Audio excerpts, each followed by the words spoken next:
Bonjour Cabu, Bonjour. Le grand dessinateur du Canard enchaîné, de Charlie Hebdo, on pourrait presque dire un dessinateur historique. Vous les avez tous fréquentés, les De Gaulle, les Pompidou, les Giscard, maintenant c'était Sarkozy, le prochain on ne sait pas. C'est vrai. Hein, mais il sera toujours bon à caricaturer, quel qu'il soit. Écoutez, on le regrettera en tant que gagman, c'est tout. Hein. Vous parlez de Sarkozy, là, oui, bien Sarkozy, sûr. on n'en a jamais connu un comme ça qui nous a donné une idée par jour. C'est-à-dire qu'il était facile à caricaturer, enfin j'en parle Oui, au passé, oui. on peut en parler au présent, il est facile à caricaturer. Oui, il y a de la marge, si vous voulez. Tout le monde, tous les dessinateurs ont leur Sarkozy et on peut le reconnaître facilement. Oui, oui. Alors évidemment le Canard enchaîné, j'ai dit Charlie Hebdo, et puis évidemment votre regard sur le monde, sur la société. Et puis là un livre qui interroge, peut-on rire encore de tout? Oui, parce que c'est une réponse, on me le demande souvent et on entend tout le temps ça. Et moi je dis oui, on peut encore rire de tout. Évidemment, j'ai la chance de travailler dans deux journaux qui sont indépendants, qui n'ont pas de publicité. C'est une liberté importante de ne pas avoir de publicité à côté de son dessin, vous voyez ce que je veux dire?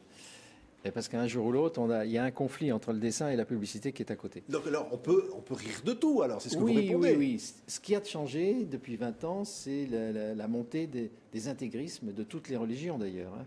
Vous vous rappelez ce qui s'est passé devant le théâtre du Rond-Point, quand une pièce de théâtre ne plaît pas aux intégristes catholiques, ils manifestent. Quand on fait un dessin contre les fanatiques musulmans, ils nous menacent de mort, et ça, on ne peut pas le supporter, quoi. Oui. Ce qu'on supporte, c'est les tribunaux.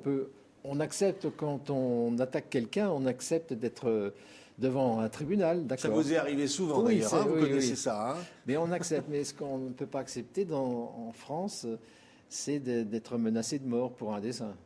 C'est évidemment absolument contraire à la démocratie, à la liberté d'expression. On va voir un certain nombre de dessins qui sont publiés dans ce livre, puisque vous dites on ne peut pas rire encore de tout. Alors peut-on encore rire de Ben Ali? Peut-on encore rire de Dieu? On vient de voir à l'instant le dessin. C'est-à-dire, ce sont des questions, est-ce qu'on peut rire de tout le monde? Oui, parce que le sacré qu'on nous impose, c'est leur sacré, mais c'est pas forcément mon sacré. Il faut qu'ils acceptent aussi que moi, j'ai le droit de critiquer les religions comme une idéologie comme une autre, vous voyez. C'est une idéologie. Une religion, c'est une idéologie. Pour moi, oui, c'est une idéologie, oui. Donc, j'ai le droit de la critiquer. Et on vous dit alors le respect des consciences. Alors, on respecte, si vous voulez, les croyants qui gardent leur foi dans leur sphère privée. Vous voyez ce que je veux dire? Mais dès qu'on veut utiliser les lois divines pour changer justement les lois républicaines, ça, on ne peut pas accepter ça. Oui. Alors, il y a eu des dessins qui ont notamment à la une de Charlie là-dessus. C'est dur d'être aimé par des cons. Ça a valu tout un tas d'histoires. Bien sûr. Récemment, on a foutu le feu à la rédaction de Charlie Hebdo, hein, il y a 6 mois. On ne peut pas supporter ça, puisqu'on est habitué en France à une liberté d'expression, quand même. Et alors, parce que nous sommes habitués aussi à la caricature, c'est reconnu par les tribunaux. Hein. Souvent, j'ai gagné quand même quelques procès au nom du droit à la caricature, reconnu par le président du tribunal. Mais on a affaire à des gens qui n'ont pas cette culture de la caricature. Vous voyez, je parle des intégristes fondamentalistes. Ils ne comprennent pas, on va dire, le 2e, 3e, 4e degré qui Absolument permet pas. de rire finalement des choses. Ils ne comprennent même pas qu'on puisse représenter Mahomet. Alors, d'ailleurs, c'est une interprétation, justement, qui leur est personnelle à ces gens-là. Parce que il paraît que nulle part dans le Coran, il n'est prescrit de ne pas dessiner Mahomet. C'est eux qui ont inventé ça. Enfin, donc il y a, on dirait, Cabu, de l'autocensure. C'est-à-dire que vous-même, Exactement. vous décidez de ne pas dessiner. Voilà, il faudrait, comme vous dites, exercer de l'autocensure. Et on ne peut pas faire ça. Donc vous ne le faites pas, en fait. Non. Vous résistez. On résiste, voilà, c'est vrai. Et on veut pouvoir critiquer la religion musulmane comme on a si souvent critiqué la religion catholique avec le Vatican. Hein. Oui. Vous vous rappelez toutes les couvertures qu'on a faites contre le pape. Oui. Alors on voit ici, voilà, votre façon de penser vis-à-vis des religions. Sur ce dessin-là, tout est clair. Hein. Ben oui. Qu'est-ce que vous voulez? Autrefois, c'est de même qu'on peut dire abat toutes les armées, on peut dire abat toutes les religions. C'est finalement un point de vue, on va vous dire. Cabu. C'est un point de vue, c'est le vôtre. C'est le vôtre, je reconnais. J'ai la chance de pouvoir m'exprimer. Je ne cherche pas à plaire à tout le monde. Vous ne cherchez pas à blesser non plus ou à provoquer? Non, je vous dis, je respecte les croyants sincères qui ne cherchent pas à détourner leur religion pour changer les lois républicaines. Voilà. Mais si ça blesse, est-ce que vous le comprenez, qu'un dessin puisse blesser dans ses convictions? Peut-être, c'est vrai que ça peut... Quelquefois, je ne m'en aperçois pas, mais on peut blesser, c'est vrai, on peut blesser. Mais il faut aussi...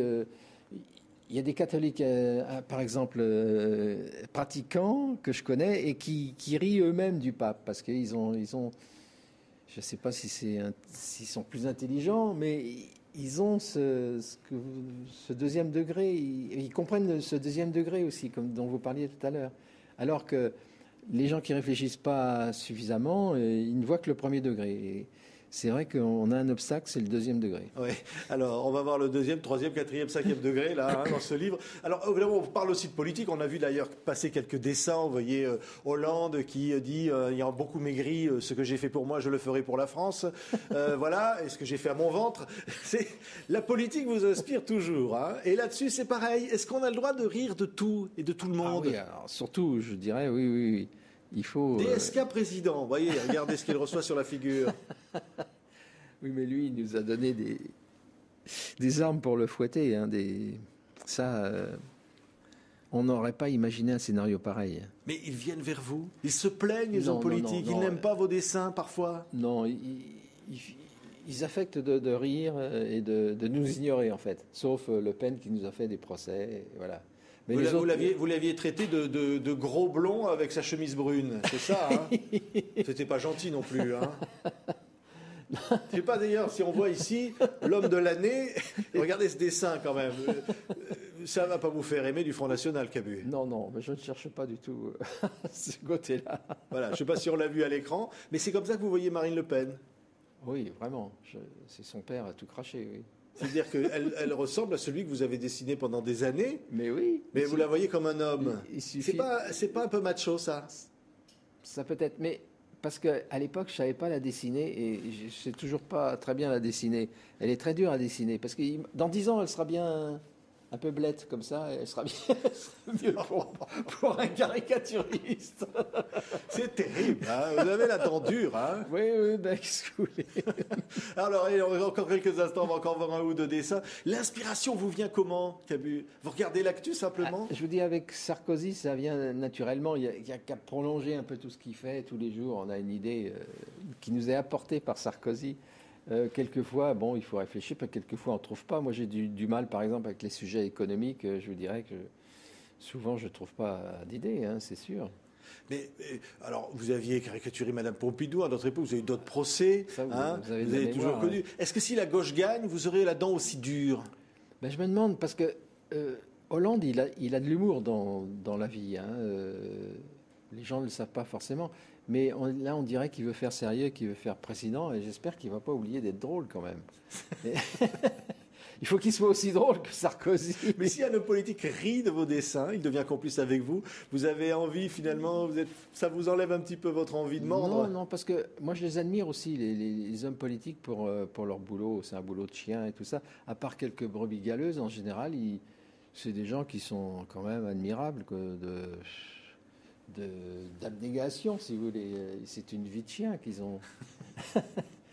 Il y en a quand même qui ont des convictions et bon, je suis pas du tout dans le tous pourri, vous savez. Allez, surtout pas Eva Joly, hein, vous l'aimez bien. Hein. Vous êtes un peu écolo sur les bords quand même, Cabu, on vous changera pas. Hein. Mais là, elle donne pas envie parce qu'on la voit toujours en juge d'instruction. Elle, hein. Merci Cabu. Alors peut-on encore rire de tout? La question est posée au Cherche Midi dans ce livre. Tous ceux qui sont à la une de ce dessin répondent non. Et nous, on a envie de vous dire oui. Allez, merci d'avoir été avec nous. Merci.